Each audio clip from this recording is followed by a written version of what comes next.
আমি এখন আছি ময়মনসিংহ সার্কিট হাউস মাঠে, যেখানে অনুষ্ঠিত হবে আগামী 15ই ফেব্রুয়ারি মিজানুর রহমান আজহারির সেই ঐতিহাসিক ওয়াজ মাহফিলটি।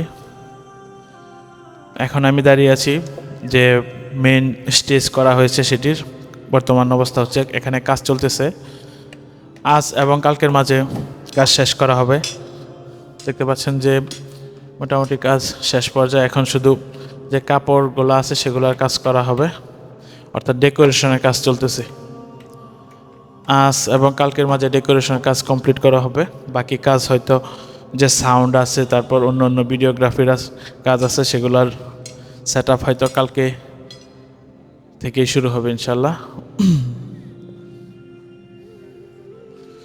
দেখতে পাচ্ছেন যে এখানে নিরাপত্তার কোনো ইস্যু থাকলে সেগুলো চরমভাবে দেখা হচ্ছে, অর্থাৎ কোনো ছাড় দেওয়া হচ্ছে না। দেখতে পাচ্ছেন যে প্রথম লেভেলের হচ্ছে যে এখানে দুই পাশে বাঁশের যে বাঁধ দেওয়া থাকে সেগুলো অত্যন্ত মজবুত করে দেওয়া হচ্ছে।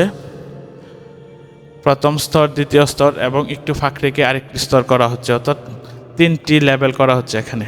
তারপর এখানে এই পাশে রয়েছে স্টেজ, অর্থাৎ অতিরিক্ত মানুষের চাপে যদি এখানে কোনো ঝামেলার সৃষ্টি হয় এবং স্টেজ পর্যন্ত সেটি আসতে অনেকটা কঠিন হবে। নিরাপত্তার দিকটি কোনো ছাড় দেওয়া হচ্ছে না। কাজও প্রায় শেষের দিকে।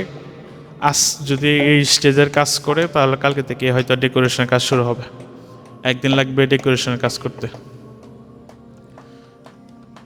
আজকে থেকে দিনে রাতে 24 ঘন্টায় কাজ চলমান থাকবে।